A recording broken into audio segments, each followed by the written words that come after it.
The Tigers were home for the second of 3 straight at Johnny Unitas Stadium, and it was just as happy this week as it was last. Tiger Football Report starts now.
For an athlete, there's nothing scarier than a torn ACL. Athletes trust us with their care and their careers because we're a recognized leader in sports medicine. Get back to your active life sooner with MedStar Sports Medicine. White Market's ice cream plant is based in Sunbury, Pennsylvania, and it's locally owned and operated. We've been making our ice cream for nearly 50 years. We create roughly 70 flavors of ice cream right now. We use local ingredients, especially our cream, which is from our milk plant. The cream is what gives our ice cream a rich and creamy texture. Now, together with our customers, we've created a product called Peanut Butter Indulgence, which will be coming out this summer. It's a peanut butter ice cream with sea salt caramel swirl and chocolate-covered pretzel. How can you go wrong with that? Personally, I love our ice cream. If you come to our house at any given time, you'll find at least 5 packets of ice cream in our freezer. Our kids grew up eating Wise quality ice cream, and now we get to treat our grandchildren to it.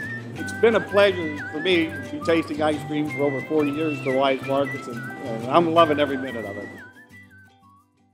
Welcome, fans, to another edition of the Tiger Football Report. I'm your host, Spiro Morekas, along with the head coach of the Tigers, Rob Ambrose. And this past Saturday, the Tigers started the first of 7 straight CAA football games, and they took on the 13th ranked team in the country in Stony Brook. Towson came in at number 23.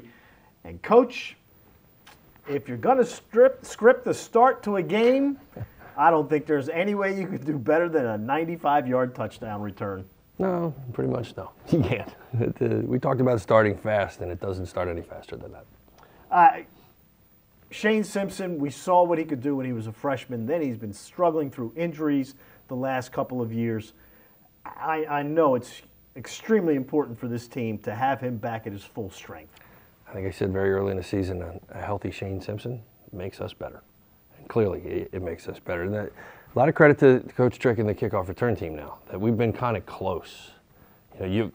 From a fan's perspective, you may not be able to see that, but you got 9 guys hitting it just right. But it really does take 11 guys doing the exact right thing to bust a kickoff return. It's a very, very hard thing to do. And everybody got a good block, but Ellison Nelson got a really good kick-out block that sprung the whole thing. And I just kept saying, don't get caught. Don't get caught.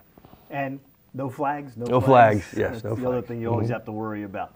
But it was a great performance as the Tigers come out and win this ball game 52-28. And for the offense, you clicked the first couple of times you had the ball. Boom, boom, boom, 21-0. But you knew Stony Brook wasn't going to give up because last week against Villanova, they were down 21-0, came back and won, and here they come storming back. There's a reason that they were ranked as high as they were. There's a reason they were in the playoffs last year. They're a very good football team. They're very well coached.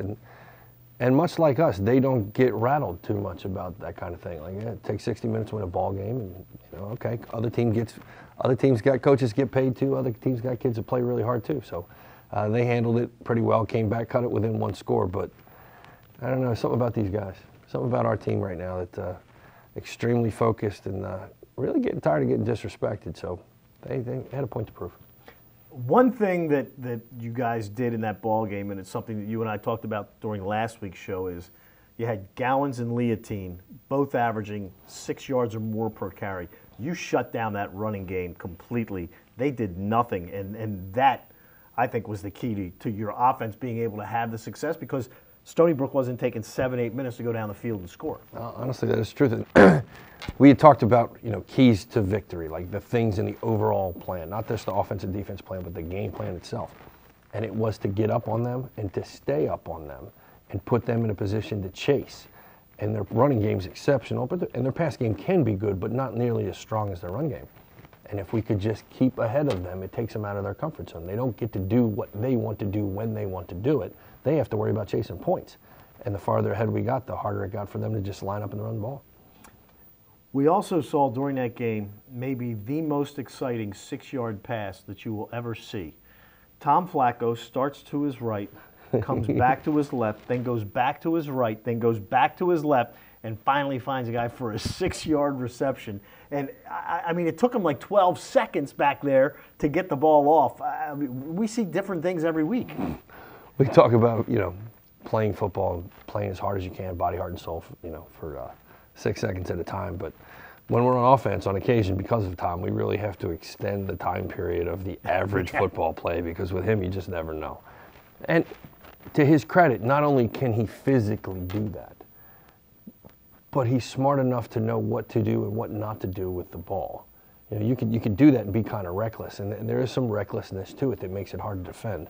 But he really understands the game itself and doesn't put us in bad positions when he does it. 21-14. It was 21-0. Then all of a sudden it's 21-14. What's the mood like on the sidelines?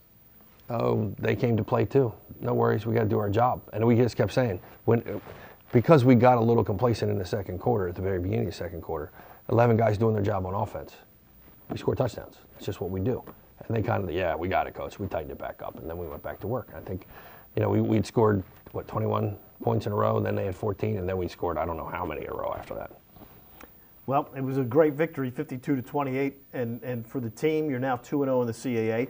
You're in a tie with half the league, I think, at 2-0 at this point, but it's all going to shake out in the end. Injury-wise, how did you come through that ball game? There were a lot of guys on both sides that were down at different times during the game. Looked like a lot of cramping going on during the football game. No, there were a lot of their guys down. Nico Cook went down. He's got an ankle injury that we are working on, and still may have a chance to play this weekend. Other than that, there was nobody. We played hard. We played very, very hard, and it's kind of like physics, I guess. It's when two bodies are in motion, the one has the most motion, brings the most force, so to speak, if they're of closer densities or something like that. And we were giving it more than we were taking it. And I think that had a lot to do with how we ended up in the game. That's pretty good for an English major. I read. You're a Renaissance man. Oh, geez, here we go. Tune in later on this week when Coach Ambrose and I will talk about Saturday's final game of the 3-game homestand when the Tigers take on the Tribe of William and Mary. And the man that recruited Rob Ambrose, Jimmy Laycock, makes his final appearance at the U. So tune in to TowsonTigers.com later on this week for the second part of the Tiger Football Report. So for the head coach of the Tigers, Rob Ambrose, I'm Spiro Morekas. Thanks for tuning in, and as always, go Tigers.